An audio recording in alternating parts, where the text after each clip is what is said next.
গোটা বাংলাদেশে এটা ছেয়ে গেছে। সেটা হলো কি, বাংলার বাঙালিদের ধারণা নবীজি মৃত্যুর সময় বলেছে আসসালাত আসসালাত ওয়া মা মালাকাত আইমানুকুম, নামাজ নামাজ নামাজ।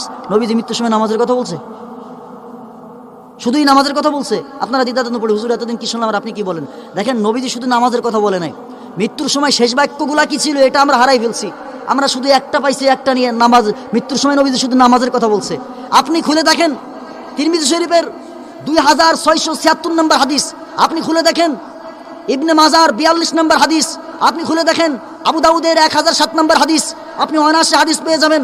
নবীজি যেদিন মৃত্যুবরণ করেন, ইরবাজ ইবনে সারিয়া রাদিয়াল্লাহু তাআলা আনহু থেকে হাদিস বর্ণিত, আল্লাহর নবীর এই সাহাবী যেদিন হাদিস বর্ণনা করেন এইভাবে, তিরমিজি শরীফের 2676 নম্বর হাদিস, যেটা আমি এখন বর্ণনা করছি, প্রত্যেকটা হাদিস সেম কোয়ালিটির, কিন্তু একটু আপনার এক একটা হাদিসের গ্রন্থে এক এক ইমাম এক একভাবে বর্ণনা করছে। ইমাম তিরমিজি উনি একটু যেটা ওনার কাছে আসছে সনদে উনি ওইটা বর্ণনা করছে।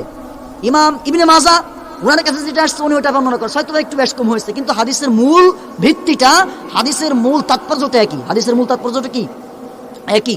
এবার আসুন, নবীজি বয়ান করতেছিলেন নবাবির ভিতরে, তো নবীজির গায়ের রং চেঞ্জ হয়ে গেল। সাহাবা আজমাইন জিজ্ঞাসা করলেন, ইয়া রাসূলুল্লাহ, হাবিবাল্লাহ, আপনাকে কখনো এমন আলোচনা করতে শুনি নাই। আপনার চেহারা মুবারক দেখে, আপনার আজকের আলোচনার কন্ডিশন দেখে আমাদের মনে হয় এটা আপনার জীবনের সর্বশেষ বয়ান, এটা আপনার জীবনের শেষ আলোচনা। ইয়া রাসূলুল্লাহ, ইয়া হাবিবাল্লাহ, আপনি আমাদেরকে এমন কিছু আলোচনা করবেন, আপনি আমাদেরকে এমন কিছু কথা শোনাবেন যেটা আমাদের জীবনের পথে হবে, যেই পথে, যেই মতে আমরা চললে, যেই ব্যাপারে আমরা আমল করলে কোনোদিন আমরা করশিল কানেও আমরা বিপদগামী হব না।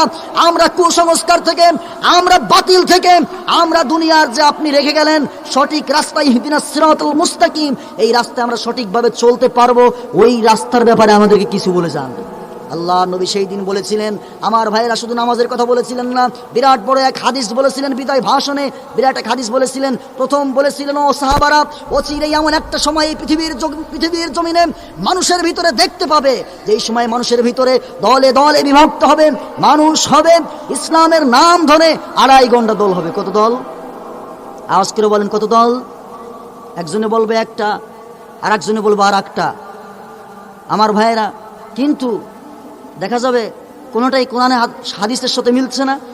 আমার ভাইরা, এজন্য নবীজি বললেন, এমন একটা সময় আসবে যখন শিরক এবং বিদআত তোমাদের ভিতরে ছেয়ে যাবে, মানুষের ভিতরে মারামারি কাটাকাটি, ফিতনার জামানা চলে আসবে। কিসের জামানা আসবে? ফিতনার জামানা চলে আসবে। এবং মানুষের ভিতরে আমার আমল রেখে যাওয়া সুন্নাহর বিপরীত, রেখে যাওয়া হাদিসের বিপরীত, রেখে যাওয়া কোরআনের বিপরীত নকল বেরিয়ে যাবে। যখন একজন বলবে একটা, আর একজন বলবে আর একটা, সঠিকটা রেখে তার সাধারণ বিষয় নিয়ে মারামারি করবে। কি করবে? সাধারণ বিষয় নিয়ে একদল বলবে নামাজের ভিতরে হাত নাভির নিচে বাঁধতে হবে, আর এক দল বলবে নাভির উপরে, আর এক দল বলবে না বুকের উপরে, আর এক দল বলবে বাধা লাগবে না। অথচ এটা ইসলামের মৌলিক বিষয়ের ভিতরে, সঠিক কোনো বিষয়ের ভিতরে এটা কোনো ফরজ বা ওয়াজিব বা এইভাবে করে যেটা না করলেও চলে। ইসলামে নামাজের ভিতরে হাত বাঁধার ব্যাপারটা না করলেও চলে, অথচ এই ব্যাপারটা নিয়ে তার মাথা ব্যথা। এই ব্যাপারটা নিয়ে কি ব্যথা? মাথা ব্যথা। অথচ নামাজ না পড়লে যে অসুবিধা আছে এটা নিয়ে মাথা ব্যথা নাই। নামাজ না পড়লে যে অসুবিধা আছে। আর এক দল বলবে আমিন জোরে বলতে হবে, আর এক দল বলবে না আসতে বলতে হবে, আর এক দল বলবে আরে বেটা বলা লাগবো না। আচ্ছা দেখেন, নামাজ যেমন ফরজ, আমিন বলা কি ফরজ নাকি? জোরে বলেন। ফরজ কেউ দলিল দিয়ে সাবিত করতে পারবে? পারবে না।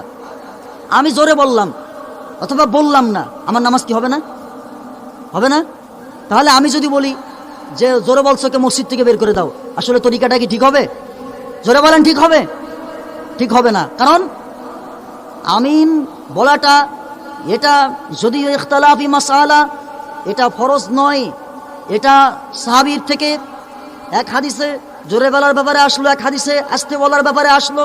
এখন হাদিসে তো এটা বলা হয় নাই যে ব্যক্তি আমিন বলল না তার নামাজ হবে না, এটা তো বলা হয় নাই। না বললেও নামাজ হবে, যেহেতু এটা নামাজের ভিতরে ফরজিয়াতের ভিতরে একটা অংশ নয়, ফরজিয়াতের ভিতরে নয়, সেক্ষেত্রে নামাজ হয়ে যাবে। তার এই ব্যাপার নিয়ে যদি আমি আপনি এমন তর্ক বিতর্ক ইসলামের ভিতরে শুরু করি যে আমার এলাকার ভিতরে 2টা গ্রুপ হয়ে যাবে, অথবা আলাদা হয়ে যাবে, অথবা ইসলামকে ভাগ করে নেওয়া হবে, অথবা নিজেদের ভিতরে ইমান আর ইমানের ভিতরে রেশারেশি হয়ে যাবে, তখন দেখা যাবে কি হিন্দুর সঙ্গে আমার সম্পর্ক ভালো, অথচ মুসলিমের সঙ্গে আমার সম্পর্ক ভালো নেই। জোরে বলেন। হিন্দুর সঙ্গে আমার সম্পর্ক ভালো, হিন্দুকে দেখলে আমি মনে থেকে হিংসা করি না, ঘৃণা করি না। অথচ একজন মুসলিমকে দেখে আমি ঘৃণা করি, একজন মুসলিমকে দেখে নাক ছিটকেই। আজকে আমাদের ব্যাপারে এই সমস্যাটা হয়ে গেছে। কেন হয়েছে জানেন? শয়তানি ব্যাপার। এটা কি ব্যাপার? শয়তানি ব্যাপার। আমি আপনি যদি নিজেকে দিলটা বড় করতে পারতাম, আমি আপনি যদি কোরআন বুঝার চেষ্টা করতাম, কোরআন ভিতরে আমার ভাইরা ফিট করার চেষ্টা করতাম। দেখেন, আমি যুদ্ধের একটা কথা বলি, একটা ঘটনা বলি। কোনো এক যুদ্ধে নবীজি, কোনো এক যুদ্ধে আপনারা জানেন নবীজি 17ই রমজান রোজার মাস ছিল। যুদ্ধের নাম আমার মনে আসছে না। নবীজি নামাজ কাজা করেছিলেন। কি করেছিলেন? সাহাবারাও নামাজ কাজা করেছিলেন। কি করেছিলেন? নামাজ কাজা করেছিলেন। কোনো এক যুদ্ধে যাওয়ার সময় নবীজি যুদ্ধ করেছেন। যুদ্ধ দুই প্রকার। একটা হলো আমার ভাইয়েরা সারিয়া, একটা কি যেটা সাহাবীদেরকে কমান্ডার বানায় পাঠানো হয়, যেটাকে কি বলা হয়? সারিয়া যুদ্ধ। এটার ভিতরে নবীজি নিজে যান না, এটা সর্দার বানায়া নবীজি পাঠায় দেয় সাহাবীদের মাধ্যমে। তো এক গ্রুপে নবীজি কমান্ডার বানায় দিলেন হযরত আলী রাদিয়াল্লাহু তাআলা আনহুকে।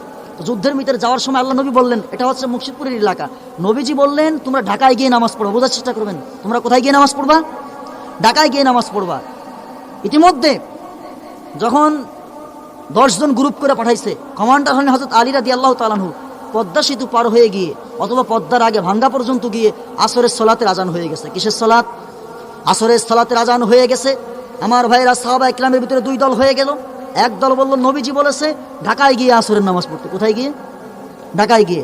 আর এক দল বলল না, আল্লাহ বলেছে ওক্ত হয়ে যাওয়ার পর নামাজ পড়ে নিতে হবে, কাজে কাজে এই পদ্মা ব্রিজের উপরেই পড়তে হবে। কোথায় পড়তে হবে? এখন দুই দল সাহাবী, এবার দুই দল দুই গ্রুপ হয়ে এক দল বলল যারা বলেছে ঢাকায় গিয়ে পড়তে হবে ওরা গুমরা হয়ে গেছে। কি হয়ে গেছে? আর যারা ঢাকায় গিয়ে পড়বে ওরা বললো যে যারা পদ্মা ব্রিজের উপর পড়ছে ওরা গুমরা হয়ে গেছে। কারণ নবী যে বলছে তোমরা ঢাকায় গিয়ে নামাজ পড়বা, আসরের নামাজটা কোথায় গিয়ে পড়বা? ঢাকায় গিয়ে পড়বা। আর ওরা বলেছে না, আল্লাহ বলছে না আমাদের টাইম হয়ে গেলে পড়তে হবে। টাইম যেহেতু হয়ে গেছে, নবীজি বলছে ঢাকায় গিয়ে পড়তে। তো কি হয়েছে? আল্লাহ তো বলছে ব্রিজের উপরে পড়তে, আমরা এখানে পড়ে নিব। কোথায় পড়ে নিব? যুদ্ধের ঘটনা বলছি বুঝাবার জন্য পদ্মা ব্রিজ আর ঢাকার নাম বললাম, বুঝছেন নি? বললেন না যে আবার যে এটাই নবীজি বলছিল। খবরদার, ভুল বুঝবেন না আমার ভাইয়েরা। এবার নবীজির সামনে এই ব্যাপার নিয়ে নালিশ আসলো আলী রাদিয়াল্লাহু তাআলা আনহুর ব্যাপারে। ইয়া রাসূলুল্লাহ, হাবিবাল্লাহ, আপনার সাহাবীকে কমান্ডার করে বানিয়েছেন। সাহাবীরা সেখানে দুই দল হয়ে সাহাবীকে তারা গুমরা বলে এবং তারা তার নেতৃত্ব, তার আমিরত্বকে তারা অস্বীকার করে তাকে অবহেলা করেছিল। নবীজির কাছে আসলো, ইয়া রাসূলুল্লাহ, হাবিবাল্লাহ, সঠিক কোন দল? আল্লাহ রাসূল বললেন, শোনো আমার সাহাবারা, তোমরা যেটা জানো না, যেটা বুঝো না, এটা নিয়ে বাড়াবাড়ি করো না। কি করো না? তারা ঢাকায় গিয়ে পড়ছে, ওদেরকে পড়তে দাও। যারা ব্রিজের উপরে পড়ছে ওদেরকেও পড়তে দাও। ওরাও সঠিক, তোমরাও সঠিক। ওরাও সঠিক। তারা মাসলা সাবেত করেছে। আল্লাহর রাসূল বলেছেন আজকের জন্য আমাদের জন্য ঘোষণা করেছে এটা খাস। এটা কি? এটা খাস। নবীজি বলছে তোমরা যুদ্ধের জন্য যাচ্ছ, তোমরা ঢাকার ভিতরে গিয়ে নামাজ পড়বা। আর তারা বুঝলেন যে আল্লাহ তাআলা হুকুম করেছে নামাজ ওক্ত হয়ে গেলে সময় মতো নামাজ পড়ার জন্য, অথচ নামাজ যদি সময় মতো না পড়া হয় কাজা হয়ে যাবে। এই কারণে তারা ওখানে সময় মতো পড়ে নিয়েছে। ওরাও তো সঠিক আছে, দুই দলই সঠিক। তোমরা নিজেদের ভিতরে তোমরা সৃষ্টি করলা, এইরকম একটা দল বেদল সৃষ্টি করলা। তো এইরকম করাটা হচ্ছে গুমরাহির রাস্তাকে তৈরি করা। এটা শয়তান তার ভিতর থেকে তৈরি করে দেয়। কি করে দেয়? কে তৈরি করে দেয়? জোরে বলেন। আমাদের সমাজে এমনটা হচ্ছে কিনা? আওয়াজ করে বলেন, হচ্ছে কিনা? আমি আপনি এটা নিয়ে দলাদলি করি, আর বেঈমান নাফরমান সুযোগ পায়া গোটা বিশ্বের ভিতরে একে একে ঢুকছে। আমার বাইরে ঢুকতে ঢুকতে আমার অবস্থা হয়েছে। আমি আপনি মারামারি করি, এক মোল্লা আর এক মোল্লাকে মেরে ফাটিয়ে দিচ্ছে। ওদিকে শয়তানরা হাসছে হাসছে, কি করছে? তামাশা করছে। দেখো মুসলমানরা একজন আর একজনকে কিভাবে হত্যা করছে, আমরা হত্যা করব কেন? এদেশের ভিতরে, আমার এই বাংলাদেশে, এই এলাকার ভিতরে কয়জন হিন্দু আসছে একজন মুসলমানকে মারার জন্য? কয়জন আসছে? সাহস আছে? কে মারলো? কারা মারে? মসজিদ কে ভাঙলো? কারা ভাঙ্গে? কি জন্য হলো? আমার আপনার অবুঝের কারণে, দিলটা ছোট হওয়ার কারণে, ভিতরে হিংসা অহংকার থাকার কারণে। দিলটা যদি বড় করে দিতাম, ভিতরে যদি বুশ আসতো, ইসলাম যদি আমার ভিতরে থাকতো, আমরা থাকতাম ওয়াতাসিমু বিহাবলিল্লাহি জামিআন ওয়ালা তাফাররাকু। আল্লাহ রাব্বুল আলামিন বলেছেন যতক্ষণ না পর্যন্ত তোমরা এক রশ্মির তলে আসতে না পারবে, অতক্ষণ পর্যন্ত ওই জাতি কখনো সফলতার চাবিকাঠি তার হাতে আমি দিব না। সফলতার চাবিকাঠি যদি চাও তো অবশ্যই অবশ্যই এক দলে লিপিবদ্ধ হতে হবে, এক দলে আবদ্ধ হতে হবে। যতক্ষণ না পারবে ততক্ষণ পর্যন্ত তোমরা হিদায়েতের রাস্তা খুঁজে পাবে না। কেননা ইবনে মাজার 14 নম্বর হাদিস এবং 12 নম্বর হাদিস খুলে দেখবেন, আল্লাহর নবী বলেছেন শেষ জামানায় কিভাবে মানুষ গুমরা হবে। দেখেন, নবীজি একদিন সাহাবাদের সামনে আলোচনা করতেছিলেন। নবীজি প্রথম একটা দাগ দিলেন। কি দিলেন? একটা দাগ দিলেন। প্রথম মাঝখানে একটা দাগ দিলেন। নবীজি একটা দাগ দেওয়ার পরে এবার সাহাবাদেরকে বলেন, ও আমার সাহাবারা, এই যে দেখো একটা দাগ দিয়েছি। নবীজি এই প্রথম যেই মূল দাগটা দিলেন, নবীজি দাগ দেওয়ার পরে ডাইন সাইডে আর একটা দাগ দিলেন, ওই দাগের ডান সাইডে আরো একটা দাগ দিলেন। দাগ হলো কয়টা? 3টা, মনে রাখবেন 3টা। মাঝখানে একটা দাগ, এই প্রথম দাগটা খেয়াল রাখবেন, এটা হচ্ছে মূল স্তম্ভ। এটা কি মূল স্তম্ভ? প্রথম দাগটা, এটা তার শাখা প্রশাখা। ডাইন সাইডে 2টা, মাঝখানে একটা রইল। এবার বাম সাইডে আর একটা দাগ দিলেন, তার এপাশে আরো একটা দাগ দিলেন। দাগ হলো কয়টা? 5টা। মাঝখানে থাকলো কয়টা? 5টার একটা থাকলো, দুই পাশে 4টা, মাঝখানে একটা। নবীজি বললেন, ও আমার সাহাবারা, এই যে দেখো দুই পাশে 2টা দাগ, এই দুই পাশে 2টা দাগ, মাঝখানে একটা দাগ। ইহদিনাস সিরাতাল মুস্তাকিম হাদা সাবিলুল্লাহ, এটা হলো আল্লাহর রাস্তা। এই মাঝের যে রাস্তা দেখছো, এটা হলো হাদা সাবিলুল্লাহ, এটা হলো আল্লাহর রাস্তা। এই দুই পাশে যে 2টা রাস্তা দেখলা, এই যে দুই পাশে 2টা রাস্তা দেখলা, এটা হলো শয়তানের রাস্তা। কিসের রাস্তা? জোরে বলেন। শয়তানের রাস্তা। শয়তান চাইবে এই রাস্তাগুলোর ভিতরে তোমাদেরকে নিয়ে পথ ভুলায়া, তোমাদেরকে মুর্শিদপুর থেকে ভুলায়া, তোমাদের ঢাকার বাস থেকে তোমাদেরকে নিয়ে যাবে কোথায় জানো? এই তোমাদেরকে মুর্শিদপুর না নিয়ে তোমাদেরকে নিয়ে চলে যাবে বাগেরহাটে। কোথায় নিয়ে চলে যাবে? বাগেরহাটে যাবে। তুমি আর মুর্শিদপুর খুঁজে পাবে না। এমন অবস্থা হবে ওখানে গিয়ে, তুমি তো কিচ্ছু চিনো না। তুমি তো চিনো না। এখন তোমার এমন অবস্থা হবে, ওখানে গিয়ে দেখলা হিন্দু বৌদ্ধ খ্রিস্টান সব, তোমাকে তো মারবোই, এমন অবস্থা হবে তুমি নিজেই খুঁজে পাবা না ইসলাম কোনটা, সঠিক কোনটা। এজন্য নবীজি বলেছে, ওই শেষ জামানা আসার পরে, আমি যে হাদিস থেকে এখানে চলে আসলাম, তিরমিজির 2676 নম্বর হাদিস থেকে আসছি। নবীজি বললেন, যখন তোমাদের সামনে এরকম অবস্থা হবে, যখন দেখবা মারামারি কাটাকাটি ফিতনার জামানা শুরু হয়ে যাবে, তখন তোমরা কি করবা? তখন তোমাদের করণীয় কি? শুনবেন। আল্লাহ নবী বলেন, হাদিস, আল্লাহ নবী বললেন, নবীজি বললেন, আলাইকুম বিসুন্নতি ওয়া সুন্নাতিল খুলাফায়ে রাশিদিন আল মাহদিয়্যিন।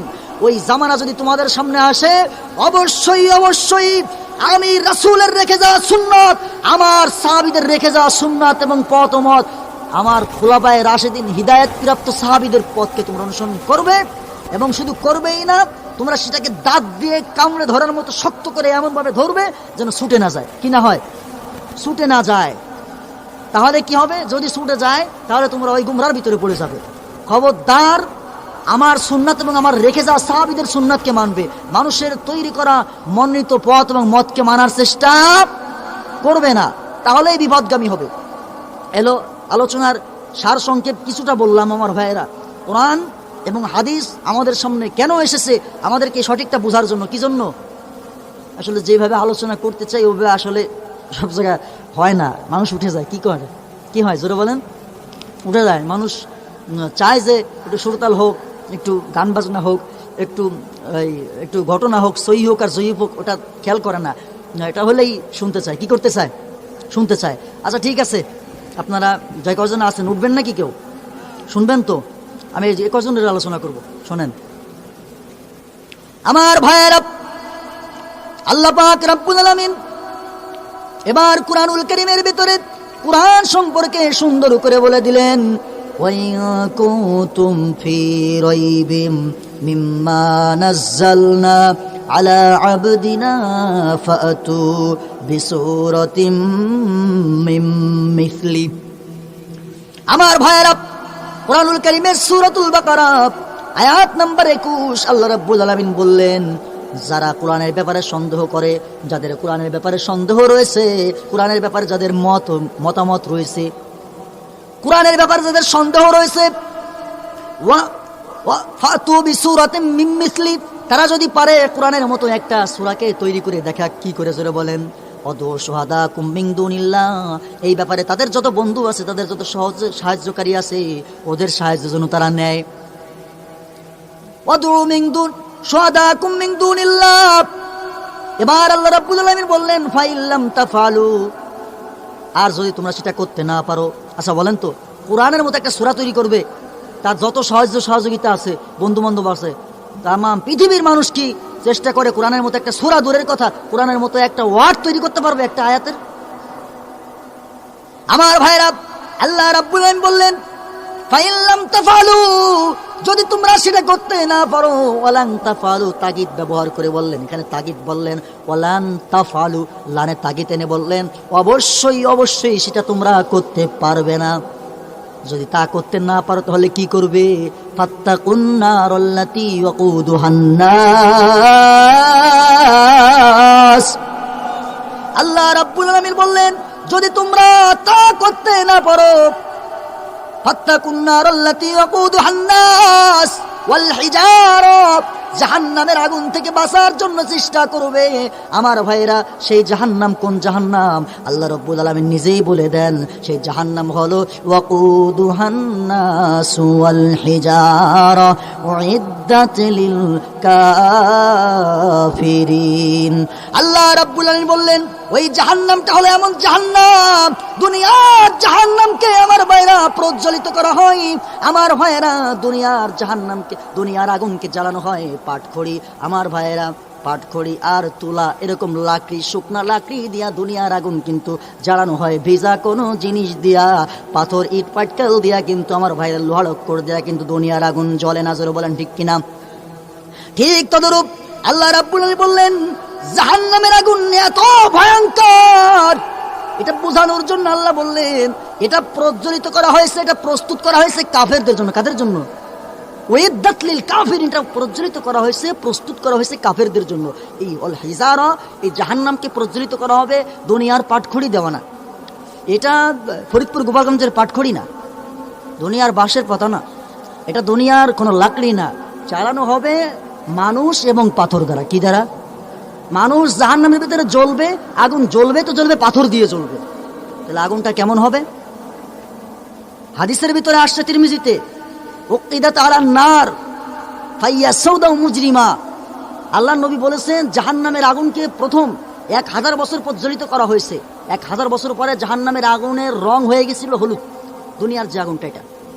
এরপরে আরো 1000 বছর প্রজ্বলিত করা হলো, 1000 বছর পরে দুনিয়ার জাহান্নামের আগুনের রং ধারণ করেছে লাল রঙের। কি রঙের? সর্বশেষ হযরত আবু হুরায়রা রাদিয়াল্লাহু তাআলা বলেন ফাইয়া সাউদা মুজরিমা, জাহান্নামের আগুন কালো এবং অন্ধকার। জাহান্নামের আগুন কি? কালো এবং অন্ধকার হয়ে গেছে। জাহান্নামের আগুন হলুদ না, লাল না, কালো। কি আগে কোনোদিন শুনতেন কিনা আমি জানি না, আজকে জেনে রাখেন জাহান্নামের আগুন লালও না, হলুদ না, জাহান্নামের আগুন কি? কালো। তো এই কালো জাহান্নামের ভিতরে যদি আমরা পড়তে না চাই, আমাদেরকে ধরতে হবে আঁকড়ে দুইটা জিনিস। কয়টা জিনিস? কোরআন এবং সুন্নাহ বা হাদিস, যেটা বলেন আপনি, আমাদের সামনে রেখে যাওয়া সঠিক পথ এবং মত, বিশ্বনবীর রাস্তাকে, ইহদিনাস সিরাতাল মুস্তাকিমের রাস্তাকে যদি আমি আপনি আঁকড়ে ধরতে পারি, আল্লাহর নবী বলেছেন তোমার জন্য সফলতার চাবিকাঠি আমি রাসূল নিয়ে হাউজে কাউসারের রাস্তায় আমি রবি তোমার জন্য সাফায়াতের জন্য তৈরি থাকব। জেনে রাখবেন হাদিসের ভিতরে আসছে নবীজি সমস্ত মানুষকে সাফায়াত করার চেষ্টা করবে, শুধুমাত্র উম্মতের ভিতরে ওই সমস্ত লোকদেরকে, উম্মতের ভিতরে বুঝবেন না যে আবার সমস্ত মানুষ বলতে হুজুর কাফের পরিমাণকে বললেন নাকি, না, উম্মতের ভিতরে ওই সমস্ত উম্মতদেরকে সাফায়াত করবে, শুধুমাত্র ওদেরকে সাফায়াত করবে না। যখন সাফায়াত করতে যাবে তখন ফেরেশতারা বলবে ইয়া রাসূলুল্লাহ, হাবিবাল্লাহ, কাদের জন্য সাফায়াত করেন আপনি? রাসূল দুনিয়ার থেকে আসার পরে এরা আপনার ইসলামের ভিতরে, দ্বীনের ভিতরে, কোরআনের ব্যাপারে, হাদিসের ব্যাপারে এরা সন্দেহ করেছিল, অথবা এরা নতুন আবিষ্কৃত করেছিল, নতুন নতুন জিনিস তারা ইসলামের ভিতরে তৈরি করেছিল। আমার ভাইয়েরা, সঙ্গে সঙ্গে আল্লাহর নবী তাদের থেকে মুখটা ফিরিয়ে নেবেন, মুখটা ঘুরিয়ে নেবেন। সঙ্গে সঙ্গে মাঝখানে পার্টিশন পড়ে যাবে, দেওয়াল পড়ে যাবে। আল্লাহর নবী তাদের দিকে আর তাকায়ও দেখবে না, আল্লাহ নবী তাদের দিকে তাকায়ও দেখবে না। আমার ভাইরা, ওদেরকে টেনে হিসড়ে আমার ভাইরা মরা পশুর মতো জাহান্নামের দিকে নিয়ে যাওয়া হবে। ওরা কারা জানেন? অন্য কোনো দল নয়। এমন পরিস্থিতি, এমন যদি হয় একটা কাফেরকে তো বিনা হিসাবে জাহান্নামে নিয়ে যাওয়া হবে, ওর কোনো হিসাব নিকাশ নাই। আমার ভাইয়েরা, কিন্তু যখন আমি আপনি সামনে দাঁড়ায় আছি, নবী আমার সাফায়াত করতে গেল, আর একদল ফেরেশতা এসে বলল ওগো নবী কাকে সাফায়াত করেন? নবী আমার কথাগুলো শুনে মুখটা ঘুরাইয়া নিল। বলেন তো ওই মুহূর্তে আমার আপনার অবস্থা, বলেন তো দুঃখের আর কোনো শেষ আসেনি? আল্লাহ নবী যদি বলে ও উম্মত আমি রাসূল তোমাকে উম্মত বলে আমি করি না, তোমাকে চিনি না, তুমি আমার ইসলামের ভিতরে আমি রাসূল যে ইসলামের জন্য দাঁত ভেঙেছি, যে ইসলামের জন্য আমার মাথার ভিতরে লোহার কোড়া ঢুকাইছি, যে ইসলামের জন্য বুকের ভিতরে পাথর বেঁধেছি, যে ইসলামের জন্য আমি রাসূল উহুদের ময়দানে মার খেয়েছি, যে ইসলামের জন্য আমি রাসূল খন্দকের যুদ্ধে মার খেয়েছি, যে ইসলামের জন্য আমি রাসূল বদরের যুদ্ধে যুদ্ধ করেছি, আমার হাজার হাজার সাহাবারা জীবন দিয়েছে, আমি রাসূল ইসলাম রেখে আসার পরে তোমরা 1500 বছর পরে ও বাংলার মানুষ তোমরা ইসলামকে নিয়ে হাসি তামাশা করেছো, ইসলামের ভিতরে নতুন নতুন জিনিস তোমরা নিজেদের মতো করে মনের মতো করে তৈরি করেছো। উম্মত তোমার মতো এমন উম্মত, এমন সিটার উম্মত আমার দরকার নাই। বলুন তো ওই লোকটার চাইতে হতভাগা আর দ্বিতীয়টা হতে পারে? আপনাকে একজন সন্তান অস্বীকার করে, এটা আপনি আর খুশি হওয়ার কথা, কারণ আপনি তার সন্তান না, আপনি তার ছেলে না। আপনাকে সে যদি কোনো কিছু দেওয়া থেকে আপনাকে কি করে, আমার ভাইয়েরা বঞ্চিত করে, কষ্ট পাওয়ার কিচ্ছু নাই। এই লোকের কাছে আমি আমার ভাইয়েরা 10টা টাকা হাওলাত চাইলাম বা এমনি চাইলাম, আপনি আমার ভাই লাগেন, এটা লাগেন, ওটা লাগেন, 10টা টাকা দেন, বিপদে পড়ছি, না দিলে কি কষ্ট আছে? কিন্তু আমার ভাইয়েরা বাবার কাছে চেয়েছি, বাবাই যদি না দেয় কষ্ট আছে না নাই?